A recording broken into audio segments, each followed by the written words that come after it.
اچھا شاکر، یہ بتائیے کہ جہانگیر ترین کا 3 مقدمات تھے. آج جہانگیر ترین کے کیس پہ کیا کارروائی ہوئی اور کیا ریلیف ملا ہے عدالت سے انہیں؟ شکریہ انفارمیشن ہب کا. آج جو مقدمات تھے 3 مقدمات تھے بنیادی طور پر جہانگیر ترین، ان کے صاحبزادے علی ترین اور ان کی کمپنی کے اراکین کے خلاف. اس میں جعلی بینک اکاؤنٹس کا کیس تھا، فراڈ کا کیس تھا اور منی لانڈرنگ کے الزامات کے تحت یہ مقدمات جو ہیں وہ ایف آئی اے نے درج کیے تھے. 2 مقدمات جو ہیں وہ لاہور کی سیشن کورٹ میں زیر التوا تھے اور ایک مقدمہ جو ہے وہ بینک کورٹ میں تھا. اب جو ایف آئی اے کی تفتیشی ٹیم تھی انہوں نے آج حیران کن طور پر جو ہے وہ ایک عدالت میں رپورٹ جمع کروائی اور اس رپورٹ میں انہوں نے یہ موقف اختیار کیا کہ ابھی ہمیں جہانگیر ترین، علی ترین سمیت جو دیگر اراکین نامزد ہیں ان کی گرفتاری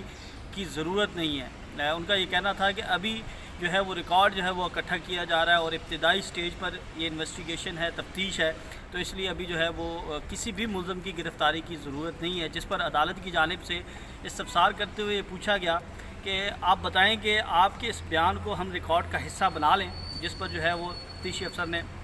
عدالت سے کہا بالکل جی، اگر آپ اس کو بیان کا ریکارڈ کا حصہ بنانا چاہتے ہیں تو ہمیں کوئی اعتراض نہیں ہے. تو عدالت نے تفتیشی افسر کے بیان کو ریکارڈ کا حصہ بنایا اور اس کے ساتھ ساتھ جیسے ہی تفتیشی افسر کی جانب سے یہ رپورٹ جمع کروائی گئی اور کہا گیا تو دوسری جانب پھر جہانگیر ترین نے کمرہ عدالت میں ہی اپنے وکیل بیرسٹر سلمان صفدر سے مشاورت کی اور مشاورت کے بعد پھر جہانگیر ترین اور ان کے صاحبزادے علی ترین نے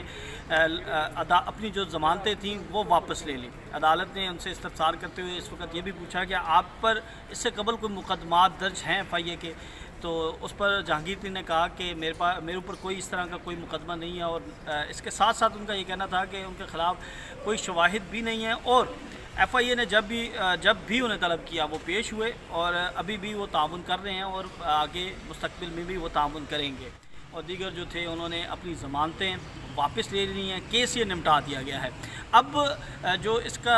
کیس کا اگر ہم سیاسی حوالے سے اگر ہم بات کریں تو وہ بڑا اہم ہے. آج وفاقی حکومت کا جو بجٹ ہے وہ پیش ہو گیا ہے. اس کے ساتھ ساتھ پنجاب حکومت کا بجٹ تھا تو خدشہ یہ ظاہر کیا جا رہا تھا کہ جہانگیر ترین گروپ کے جو اراکین ہیں وہ بجٹ میں سپورٹ نہیں کریں گے اور اگر بجٹ میں سپورٹ نہ ہو تو حکومت کا خاتمہ جو ہے وہ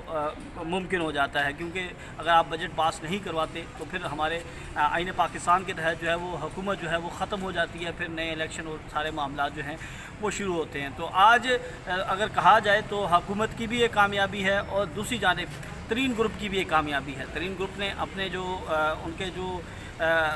شرائط تھیں یا جو ان کے مطالبات تھے انہوں نے وہ منوا لیے ہیں اور جہانگیر ترین کو ابھی آپ کہہ سکتے ہیں کہ پارشلی جو ہے وہ کلین. اچھا، یہی سوال میں آپ سے کرنے لگا تھا کہ آپ کورٹس کو کور کرتے ہیں اور بڑی گہری آپ کی نظر ہے کورٹس کے معاملات پر، تو یہ بتائیں کہ آج کا جو ایف آئی اے کا بیان ہے تو اس سے ہم کیا یہ سمجھیں کہ یہ کیس ختم ہو گیا، یا ایف آئی اے نے ایک ورڈ یوز کیا ہے کہ ایٹ دس سٹیج، یعنی کہ اس موقع پر ابھی انہیں گرفتاری نہیں چاہیے؟ تو کیا ایسا تو نہیں کہ بجٹ کے بعد پھر سے سارا معاملہ دوبارہ سے کھل جائے؟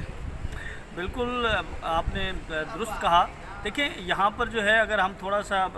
جائزہ لیں مریم نواز اور کیپٹن صفدر کے کیسز کا تو اس میں نیب کے پاس وہ کیسز ہیں اور بالکل یہی صورتحال ہے کہ اس دوران بھی نیب نے ہائی کورٹ میں جواب جمع کروایا کہ ہمیں ابھی گرفتاری مقصود نہیں ہے، تو ان کی ضمانتیں جو ہیں وہ کنفرم ہو گئی تھیں، درخواستیں انہوں نے واپس لے لیں. تو اسی طرح پابند کیا تھا نیب لاہور ہائی کورٹ کی عدالت نے نیب کو کہ 7 دن پہلے جو ہے وہ آپ نے ملزمان کو بتانا ہے گرفتار کرنے سے پہلے. تو یہاں پر بھی کچھ صورتحال اسی طرح تھی. اب اس کا امپیکٹ کی جو آپ بات کر رہے ہیں، دیکھیں جو ایک تو تلوار ہے وہ ابھی تک جہانگیر ترین اور جو دیگر ہیں ان کے سر پر لٹکی رہے گی، یعنی جو انہوں نے یہ بات کی کہ ابھی ہمیں درکار نہیں ہے، تو اس کا مطلب یہ نہیں ہے کہ اب وہ بالکل نہیں گرفتار کریں گے. گرفتاری جب مقصود ہوگی تو اس سے متعلق جو ہے وہ پھر عدالت کو بتائیں گے. عدالت نے کیونکہ پابند کی عدالت کو آپ نے پہلے آگاہ کرنا ہے. اس کے ساتھ ساتھ عدالت نے جو ہے وہ فیور جو ہے وہ جہانگیر ترین، علی ترین کو دی ہے کہ آپ اپنا قانونی حق استعمال کر سکتے ہیں. اس کا مطلب یہ ہے کہ اگر 7 دن پہلے ان کو مطلع کیا جاتا ہے تو وہ قبل از گرفتاری درخواست ضمانت لینا چاہتے ہیں تو وہ اپنی ایک ریمیڈی جو ہے وہ اسے اویل کر سکتے ہیں. لیکن یہاں پر جو بات ہو رہی ہے موجودہ صورتحال پر، تو اس میں بالکل جیسے حکومت کی یہ کامیابی ہوگی کہ وہ بجٹ پاس کروا لے گی اور ترین گروپ کی یہ کامیابی ہے کہ عارضی طور پر جو ان کے اوپر ایک مشکل تھی وہ ختم ہو گئی اور وقت کے ساتھ ساتھ اگر ان کے مراسم جو ہیں وہ حکومت کے ساتھ عمران خان کے ساتھ ٹھیک ہو جاتے ہیں تو پھر یہ کیس ختم بھی ہو سکتے ہیں. لیکن یہاں پر یہ ہے کہ اگر اس حکومت میں یہ کیس ختم نہیں ہوتے اور اگلی حکومت کسی اور کی آ جاتی ہے تو پھر اور مشکلات ہو سکتی ہیں, کیونکہ یہ کیس جو ہے وہ دوبارہ جو ہے وہ کھولا جا سکتا ہے. اور اس کیس میں جو ابھی تک چیزیں سامنے آئی ہیں, جو چیزیں شواہد ہیں, تو وہ شواہد کہیں نہ کہیں جا کر جو ہے وہ مشکل کا باعث بن سکتے ہیں جہانگیر ترین کے لیے اور علی ترین کے لیے. بہت شکریہ.